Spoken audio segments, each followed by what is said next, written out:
In this unit, we will study the p block elements, that is group 15 to group 17.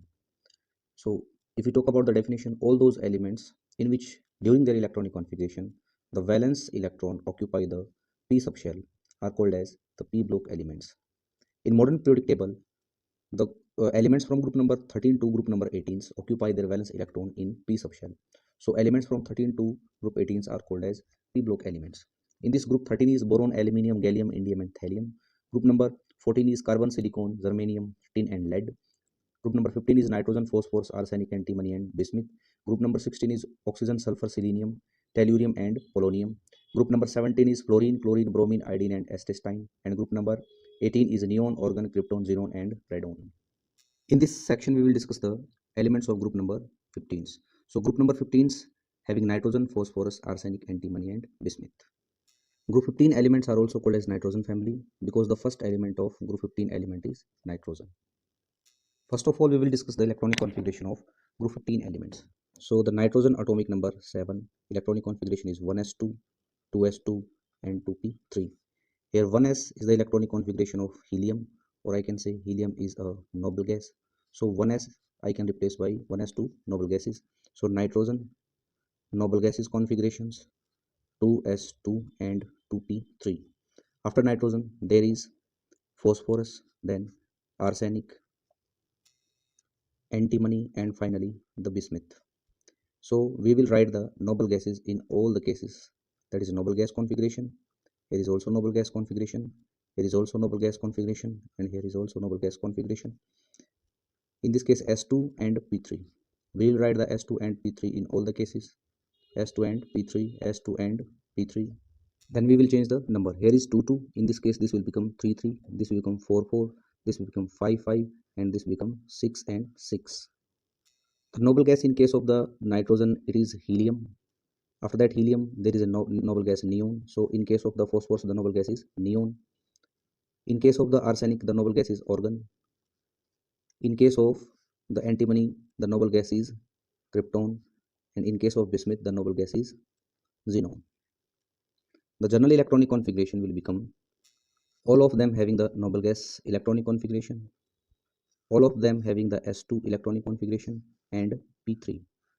The difference is the number. So N is the number.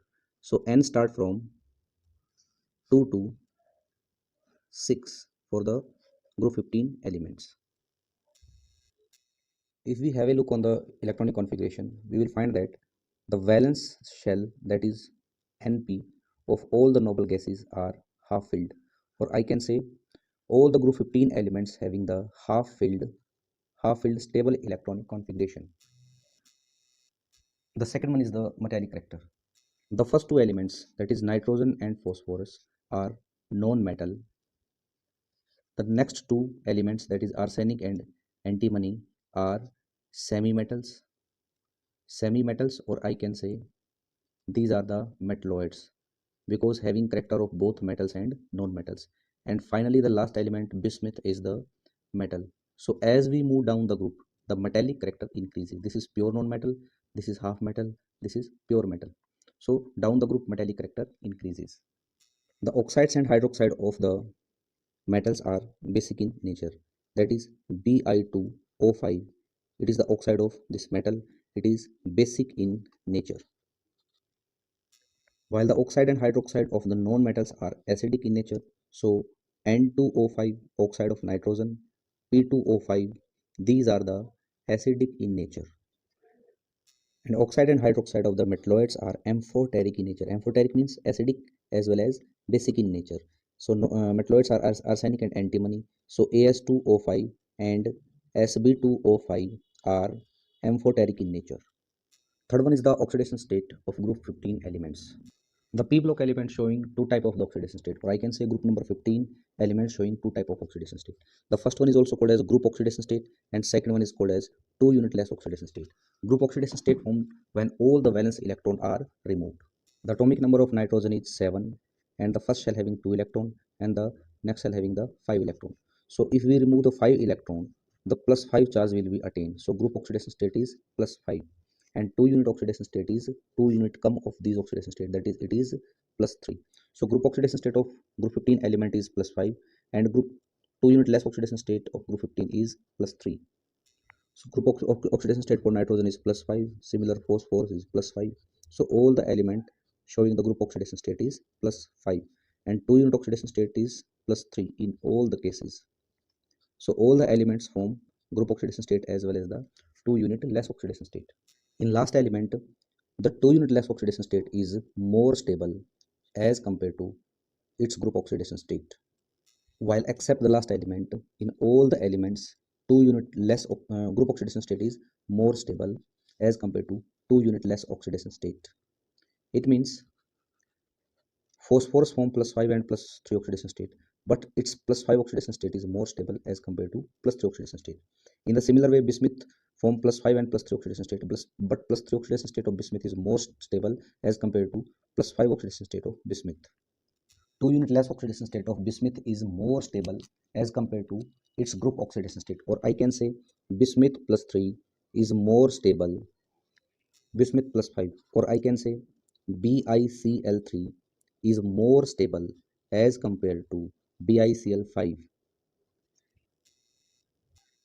PCl5 is more stable as compared to PCl3, or I can say P plus 5, P in plus 5 oxidation state is more stable than phosphorus in plus 3 oxidation state. The answer of both these questions is due to the inert pair effect. Now, what is the inert pair effect? The non-participation of the 6s subshell electrons in bonding due to the poor shielding effect of the 4f subshell electrons. So, we have a look on the electronic configuration. In case of bismuth, there is 6s subshell electron. Before 6s subshell electron, there is 4f subshell electron, which is having 14 electron. So, due to the poor shielding effect of this 14 electron of 4f subshell, this 6s subshell electron do not participate in the bonding. This is called as inert pair effect. We know that the d orbital start from n is equal to 3. So 2d orbitals are absent. Here the 3d orbital is empty. In this case 4d orbital is empty. In case of 5d orbital empty. In case of 6d orbital is empty. So in case of the bismuth, the 6s subshell electron are 2. After that 6p electrons are 3 and there is no electron present in the 6d subshells or 6d orbitals. So these 6s subshell electrons do not participate in the bonding. So the valency, maximum valency of bismuth is 3. So 3Cl can attached here to form BiCl3. But in case of the other elements except the bismuth, supposed to be we can take phosphorus. For the phosphorus, we are having that is 3s subshells, which is having number of electron 2. After that 3p, which is having number of electron 3, and the 3d orbital is empty. So phosphorus can extend its valency from 1 to 3 to 5 by the promotion of electron from 3s to 3d. So after the passing of electron from 3s to 3d, its valency will become 5, 1, 2, 3, 4 and 5. So it can form PCl5 easily. This is because of the inert pair effect. Nitrogen, in case of the nitrogen, the 2d orbitals are absent. So by the promotions of electron or by the excitement of electron, nitrogen cannot exceed its valency. So here only 3 atoms can attach with the nitrogen. So NH3, or I can say NCl3 is formed generally. But due to the presence of the lone pair of electron on the nitrogen atom, it can also form a coordinate bond. So can extend its valency from 3 to 4. So the maximum valency of nitrogen is 4. The next question is why NCl5 do not exist. It is because due to the absence of the 2d orbitals, nitrogen cannot extend its valency more than 3. That's why NCl5 do not exist, in which the valency of nitrogen is 5.